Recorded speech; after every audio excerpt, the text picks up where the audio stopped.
बनते कौन है ना? बनते हुए होता है, बनते हुए हम भी दिखा सकते हैं।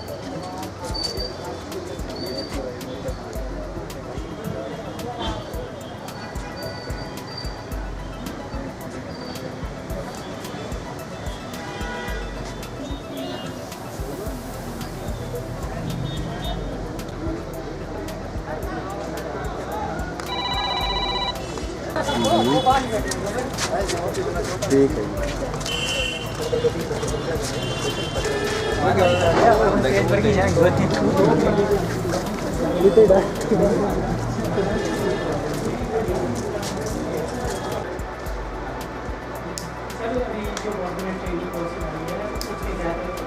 मेरा नाम नागेश कुमार है। हम आज डिस्ट्रिक्ट लाइब्रेरी से यहाँ पर डीसी साहब को ज्ञापन सौंपने आए हैं। हमारा ये ज्ञापन जो सरकार ने ट्रेनी पॉलिसी लाई हुई है उसके विरुद्ध है। हमारा मानना है कि जो सरकार ने ट्रेनी पॉलिसी लाई है वो युवाओं के विरुद्ध है। इस ट्रेनी पॉलिसी के तहत एक तो पहले जो भी युवा हैं वो अपना कमीशन या एग्ज़ाम क्वालिफाई करके किसी भी सरकारी विभाग में अपॉइंट होंगे और उसके बाद उन्हें रेगुलर होने के लिए भी दोबारा एग्ज़ाम देना पड़ेगा। और इस पॉलिसी में लूप होल्स भी रखे गए हैं, जैसे पॉलिसी में निश्चित नहीं किया गया है कि एग्ज़ाम कब होगा, 2 साल के बाद होगा कि 3 साल के बाद होगा, और एग्ज़ाम होने के बाद कब रेगुलर किए जाएंगे। तो अभी जैसे करंट में हिमाचल में 2 साल के बाद रेगुलर किए जाते हैं, परंतु ये पॉलिसी कहीं पे भी ऐसा जिक्र नहीं करती है कि पूरे 2 साल के बाद ही रेगुलर किया जाएगा। इसके साथ ही अभी जो गवर्नमेंट है तो उसकी नीतियों को देखा जाए तो ये युवा विरोधी ही हैं, क्योंकि अभी तक सिर्फ जो HPRCA 2022 के बाद पुनः बहाल हुआ है उसमें अभी तक सिर्फ TGT की भर्ती ही विज्ञापित की है। उसको भी अभी 2 महीने से ज़्यादा टाइम हो गया है, उसके सिर्फ फॉर्म ही फिल हो रहे हैं। तो ऐसे कौन से युवा रहे हैं जो एग्ज़ाम फॉर्म को फिल नहीं कर पा रहे हैं? जो सीरियस कैंडिडेट्स हैं, मुझे नहीं लगता कि उन्होंने 20 दिन से ज़्यादा टाइम लिया होगा एग्ज़ाम फॉर्म को भरने में। और साथ ही अभी तक TGT भर्ती के अलावा कोई भी और भर्ती नहीं आई है। इससे पहले भी जैसे जब HPSSC था तो एक टाइम में लगभग 50-60 पोस्ट कोड के एग्ज़ाम साथ में आते थे, परंतु अभी करंट में गवर्नमेंट ये हवाला दे रही है कि भाई साइट पे लोड होगा। कौन सा लोड होगा? 1 लाख से ज़्यादा अभ्यर्थी अभी OTR कर चुके हैं। OTR में ही तो ज़्यादा डॉक्यूमेंट्स लग रहे हैं और फॉर्म फिल में तो कोई दिक्कत आ नहीं रही है। ये तो गवर्नमेंट सिर्फ काम आगे करने का बहाना है। ये युवाओं के विरुद्ध है।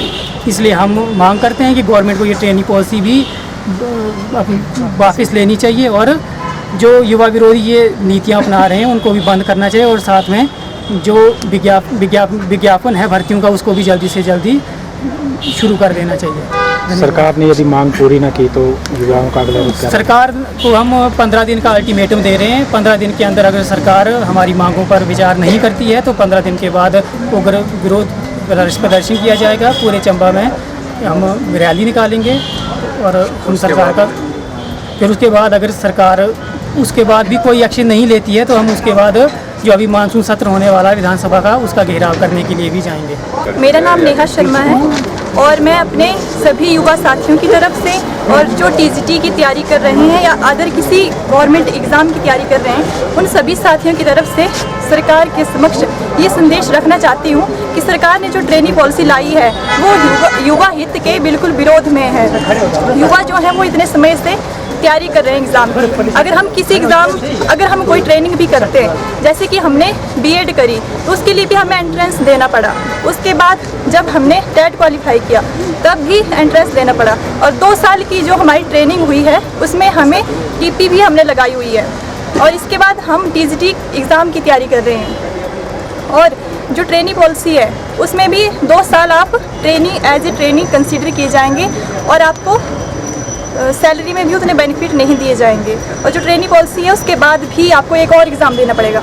मतलब कि हमारी ये जो जर्नी है वो सिर्फ एग्ज़ाम में जा रही है, और जो हम अपना जो एक टीचर की जो क्वालिटी होती है जब वो टीचिंग में जाते हैं तो उनको भी सीखते हैं, अपनी जो स्किल्स होती हैं उनको इम्प्रूव करते हैं। लेकिन अगर आप ट्रेनिंग पॉलिसी में 2 साल में टीचरों को लगाते हैं तो उसमें ये होता है कि जो टीचर है वो बच्चों की पढ़ाई पे थोड़ा ज़्यादा ध्यान नहीं दे पाएंगे, क्योंकि उन्हें अपने आने वाले एग्ज़ाम का डर रहेगा कि 2 साल बाद क्या पता उन्हें पक्की नौकरी मिले या ना मिले। तो ये है कि अगर हमें एजुकेशन सिस्टम को इम्प्रूव करना है और गुणवत्तापूर्ण एजुकेशन को आगे बढ़ाना है, तो इसके लिए हमें स्थायी तौर पर टीचरों की नियुक्ति करनी चाहिए, ना कि उन्हें दिलासे देने चाहिए जिससे कि वो हमेशा डर में रहें कि उन्हें जॉब की कोई सिक्योरिटी ना हो। तो सरकार से मेरा यही अनुरोध है कि कृपया पॉलिसी में सुधार लाएं और युवा के हित के बारे में सोचें, और युवा के हित के साथ साथ उनकी हेल्थ के बारे में, बच्चों की शिक्षा के बारे में, बच्चों के भविष्य के बारे में और हिमाचल के विकास के बारे में सोचें और अपनी पॉलिसीज़ में युवाओं के हित में उनको इम्प्रूव करें। मेरा नाम मेरा राम है, मैं डिस्ट्रिक्ट लाइब्रेरी से आए हैं। अभी जो हम जितने भी बच्चे, स्टूडेंट, यूथ जितने भी हैं वो सारे आज सड़कों पर आ रहे हैं। वो किस वजह से आ रहे हैं? कुछ न कुछ कारण तो है जो सरकारी गलत पॉलिसी चला रही है। इसके विरुद्ध हम आज आवाज़ उठाने के लिए डी साहब के लिए हम विज्ञापन देने आए हैं। क्यों सरकार ने ये गलत पॉलिसी क्यों लाई है? क्यों सड़कों पर युवा आ रहा है? तो सरकार से हमारी ये निवेदन है कि ये पॉलिसी जो है ये इसको वापस लिया जाए और नियमित तौर पर जो HPRCA द्वारा भर्ती की जाए उसको नियमित तौर पर करवाई जाए, ऑफलाइन करवाई जाए, और सभी पेंडिंग पोस्ट कोड जो 2022 से अब तक है उसका कोई भी विज्ञापन आज तक निकाला नहीं है। सरकार क्यों युवा विरोधी बनती जा रही है? पहले की तरह एक ही विज्ञापन में 100 प्लस पोस्ट कोड जारी किए जाएँ और ऑनलाइन आवेदन भरने का समय न्यूनतम 20-25 दिन दिया जाए। और आज देखो जो TGT की जो भर्ती जो विज्ञापन निकाला हुआ है सरकार ने, वो दिन प्रतिदिन ये बढ़ाते जा रहे हैं। तो इसके मतलब बच्चों को बहुत ज़्यादा मानसिक तौर पर बच्चे बहुत ज़्यादा डिप्रेशन में जा रहे हैं। तो सरकार से निवेदन है कि आगे जो विज्ञापन है वो 20-25 दिन के अंदर ही मतलब जो भर्ती है उसको भरने की जो प्रक्रिया है उसको बंद करें और नेक्स्ट जो विज्ञापन है वो निकालें।